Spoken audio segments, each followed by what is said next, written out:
TikTok, the Trump administration has set the clock. According to reports, President Trump is demanding U.S. trading partners submit their best offers by tomorrow, with the July 8th tariff deadline looming. It's a global game of economic chicken, and the White House says it's done waiting. Hello, everyone. Welcome to the Big Money Show.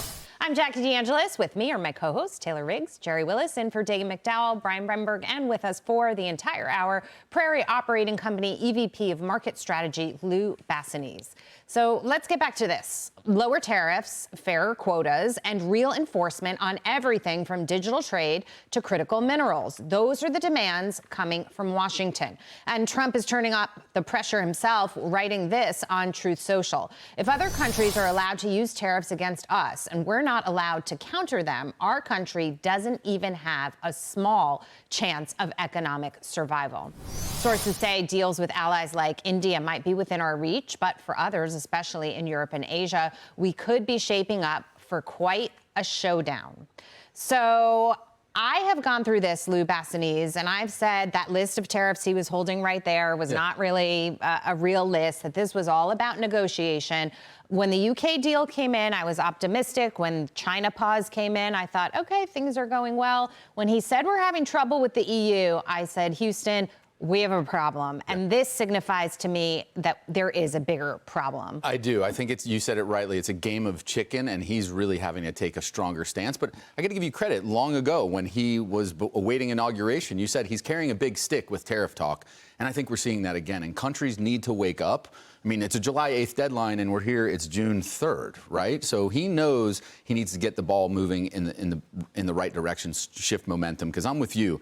China seemed like a great deal. This seemed like momentum was happening, and now it's slowing down.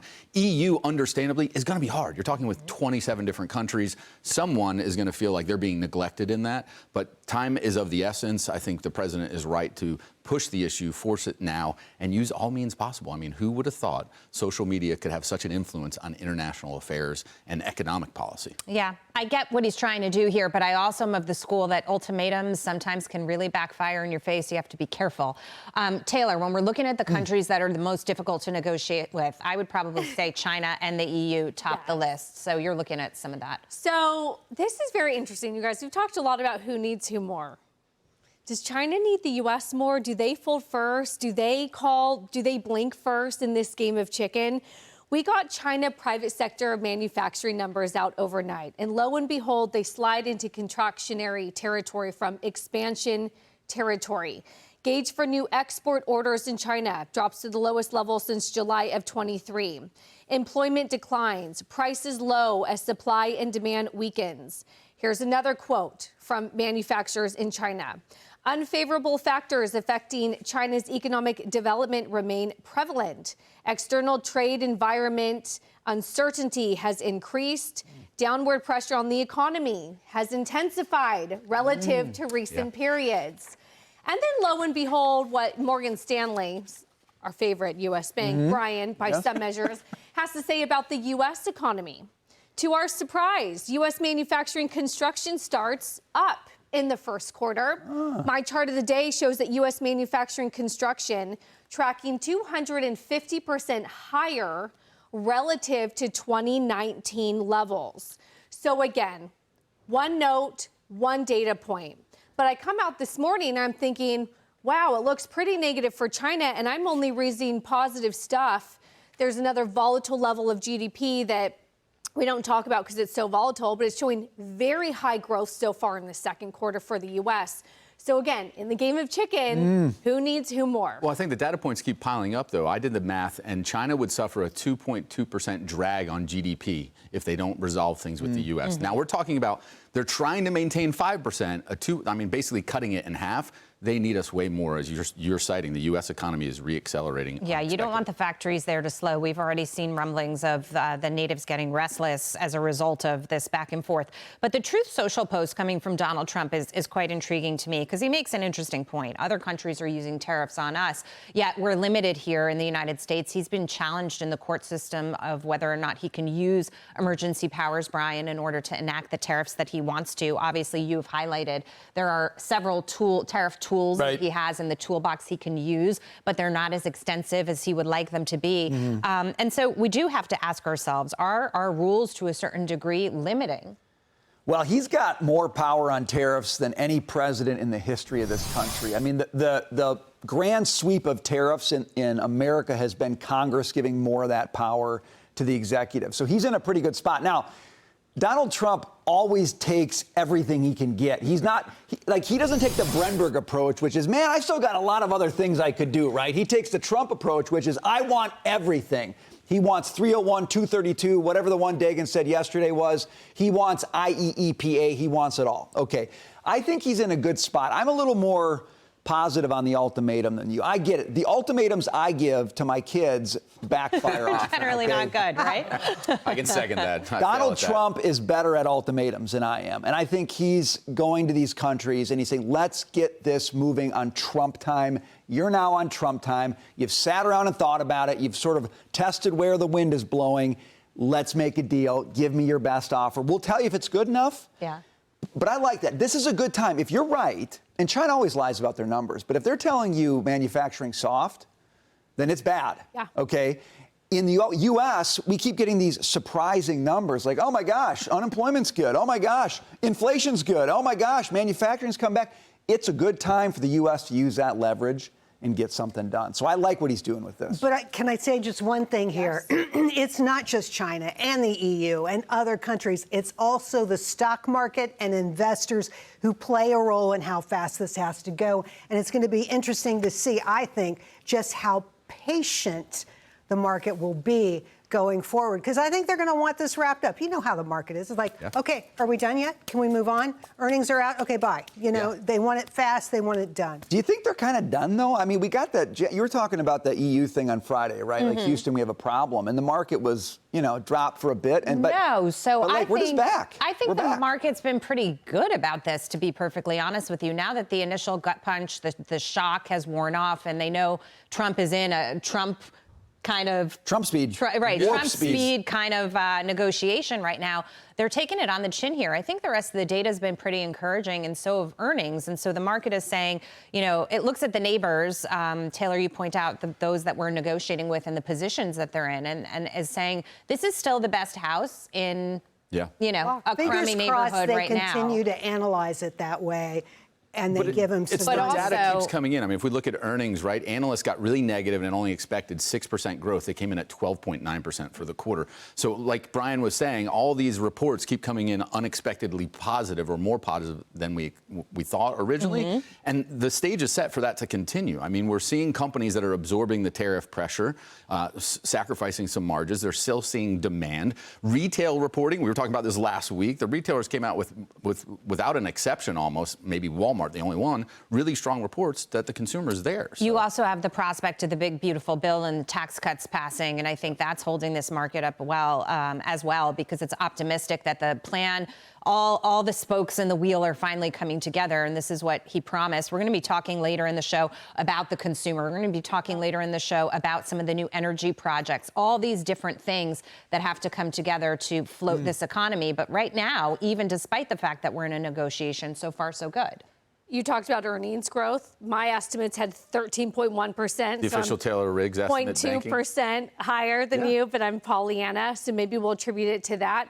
That's not relative to revisions. That is literally earnings growth year over year, taking all the revisions out of it. I mean, that is solid and healthy. And as long as that grows above the long-term median, which is about 7%, valuations priced higher goes up 90% of the time and by 9% on average. Not saying everything is in the clear and we're all going higher, but the fundamentals so far have held up phenomenally well. And that's really important, because if you have fundamentals like that you're building on, and they want to get the growth engine going, that's what's going to pay for the tax cuts and the big, beautiful bill, or at least the part that the spending cuts don't pay for. You've got a good case to make that growth is going to be higher than a lot of the estimates out there. That's what I think is being priced in right now. I hear a really strong case to not freak out about tariffs.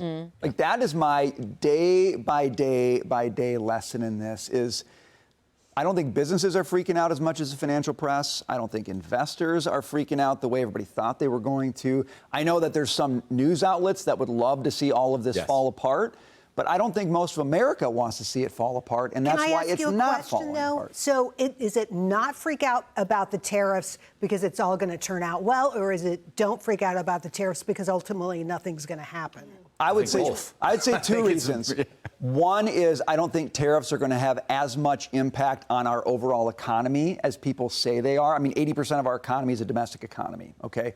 I think that's one of them. I think the other one is President Trump doesn't want to destroy the American economy. He doesn't want to destroy American capital. He wants to see it win in the globe. And so I think he's going to ultimately do things that benefit growth and prosperity in the country. And if you believe those two, if you recognize the first thing, that our economy is very domestic in a lot of ways, and if you believe the second, which is you've got a president who loves economic growth, I think you're going to be okay. And if he comes to the 10% baseline that we've been saying the market's probably expecting, and most people are expecting now, he generates some tariff revenue, which is something that he wanted to do. And when you cobble that all together, all those savings, $200 billion here, $175 billion with DOGE, you've got his gold card initiative that's coming out. You start adding up those numbers, and they actually are pretty impactful, especially on the DOGE side when you're cutting a lot of waste. So I think that he reaches his objective. He had to go hard and high when he started to be able to get the conversation going. Yeah, and don't lose sight of the fact that Brian's point, we have a domestic economy largely,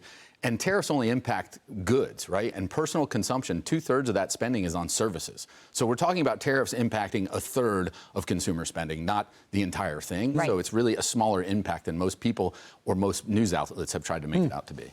Absolutely. Meantime, we're looking at stocks today. And Taylor, you're watching Signet. You guys, how could we not do this one, right? All the jewelry makers like Signet up 10%. Remember, Signet owns Kay, Jared, and Zales.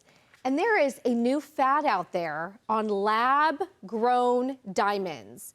Man-made diamonds, not a cubic zirconium, that literally the biology of the diamond is the same as an earth-made one, but you just grow it in a lab, but it's like a fraction of the cost. So Signet Jewelers is saying that they're adding more lab-grown diamonds to their fashion jewelry assortment, because if you don't want to buy a real engagement ring, you could buy a lab-grown diamond, but if you want something higher than just fashion jewelry of like a cubic zirconium, lab-grown diamonds are double the price of that, which is helping them, and higher gold prices are helping them. So lab-grown diamonds is this very interesting sort of middle-of-the-road niche that they're really tapping into. Yeah, You're nodding. No, I'm nodding because there used to be another company that was trying to forge their way in this market. It was in between cubic zirconia and lab grown, and about 5-6 years ago, it was a small cap company that just couldn't get traction. It's funny how consumer taste adjusts, and now it's okay. You're saving 30 to 40% on average off a typical diamond. You get more bling for your buck. I think and that is. But tell the difference. It's lower end. You cannot tell the difference. You're talking about Kay Jewelers and Zales. De Beers just said they're not going to be producing any more lab-grown diamonds. Higher Tiffany's end won't doesn't want either, to be but- No. Really? associated with it. There's definitely a certain market for it, and it's hard with lab-grown diamonds. There isn't a resale value. You don't know what, if I wanted to trade up, what is that market? Why would someone buy your used lab-grown diamond when they could go buy a new lab-grown Brian and I are diamond? really into this stuff. Well, the main problem with lab-grown diamonds is the name lab-grown diamond. You're thinking That lab-grown doesn't It's sound- the but. The Beyond Meat? biology is the same, but. Yeah. They need a better name, though. It can't be lab-grown. Fake would be worse. Man-made. That doesn't don't do like it for me. that. Keep working on it. Get back to me on No that. We need a blood better diamond. name. Biologically engineered. Like GMOs. Like your food. Which we I don't love. know. I don't think All right, that's coming up.